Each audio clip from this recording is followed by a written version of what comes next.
I know. I'm dripped out.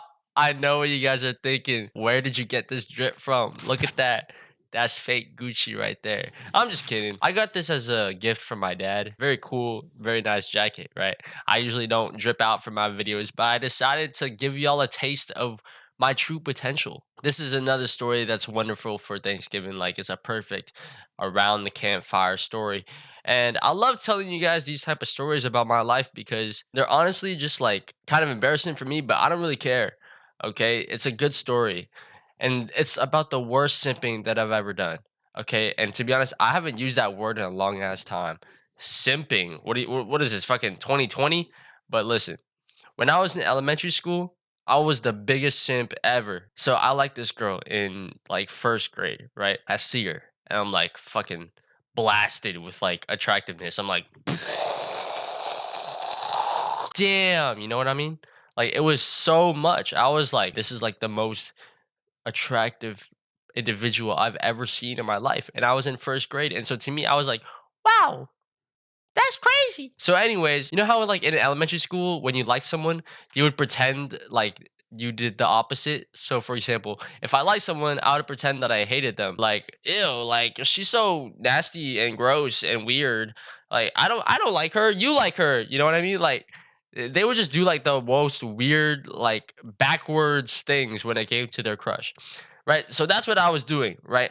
So from first grade, second grade, I was doing that. Like they mentioned this girl, I'm like, ew, she stinks. You know what I mean? And it's funny because in first and second grade, we didn't have the same class, but we did this thing after school. It was called SAC, where like it was like student aftercare center, right? So like you go there after school, eat snacks, you play, and then you get picked up by your parents. Basically just aftercare. So I'd go to the aftercare and so I would see her. And in third grade, we finally got into the same class. Man, I remember praying that I would get in the same class as her in second grade after first grade. I was like, please let me be in the same class as her. And I didn't. And I was disappointed. Went through a whole year of pain and suffering. And finally, my wishes came true.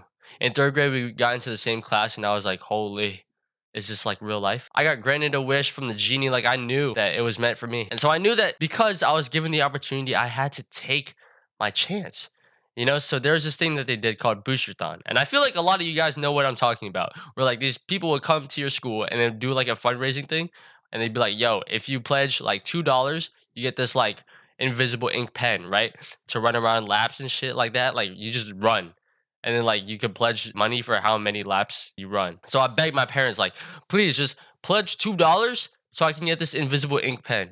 Right.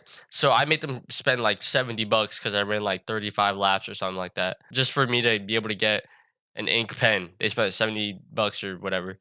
Anyways, so I used that pen and I was like, I'm gonna write her a note. Right. So I'm in third grade. I'm sitting there. I'm like, I'm gonna write her a note with this pen.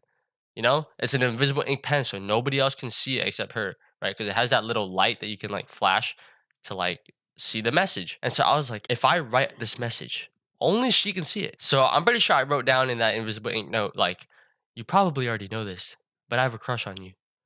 And so I folded the paper up and I gave it to her.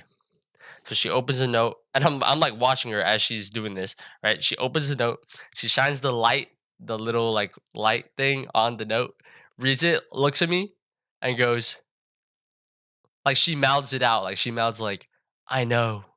And I was like, what? I was mind blown. How does she know this? How could I never said anything. How could she have known this? And so then I asked her if she liked me back.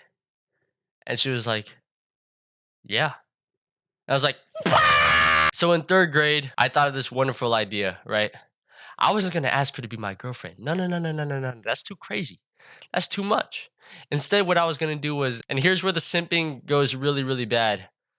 I was like, I'm gonna be your dog. What am I even saying right now, bro? I told her that I would role play as like her dog, where like I would get on all fours and I would bark and act as a dog while she fucking chill. Okay, chill. Listen, I don't know what the fuck I was thinking. All right, I have no idea what like I was thinking back there, but it worked. Really, it did. I would do this thing where I would like draw a paw on a message, and she would know that it's me, right? So I would write her a note, for example, and then I would draw like a little like dog paw on the note, and then when she read it, she would know that it's from me. Like you feel what I'm saying? Is that like top tier flirting back then, bro? I don't know. I think it was though, because to be honest, it worked. And she would like, pet me. Bro, chill, chill, chill, chill. So she would like pet me and shit, and fuck. Like I remember we were sitting in music class, right? And the teacher like turned off the lights to play like a movie or something. And while like the movie is playing, I'm like sitting behind this girl that I liked, right? That girl, the same girl. And I would, you know, crawl up to her like a dog, and I would like almost like I would ask for pets without saying it. Like I didn't verbally ask for pets, but like how a dog would ask a person for, like I would do that. Okay, I would physically act that shit out, and then she would do it. I can't even explain this without cringing. I'm physically cringing right now as I fucking say this, but it'll be okay. All right, I really don't care. I remember like she would put her hand back behind her, and I would put my hand on top of it. Bro, that was tough. Okay, that was immense riz back then. That was fucking crazy at the time for me to be able to do that. That's crazy. And then she would like rip out her hair and like give me her hair. I don't even think I asked for that, but that was something else that she would do. Anyways, that was a crazy fucking time. All right, like no way I got on all fours to fucking beg for. Okay, listen, you know what? I'm done talking about this, bro. This is too bad. I'm done talking about this, bro. Please chill on me in the comments, bro. Please, just you can make fun of me, but just tone it down a little bit. I know it was outrageous. All right, please. All right, but that's it. So see ya.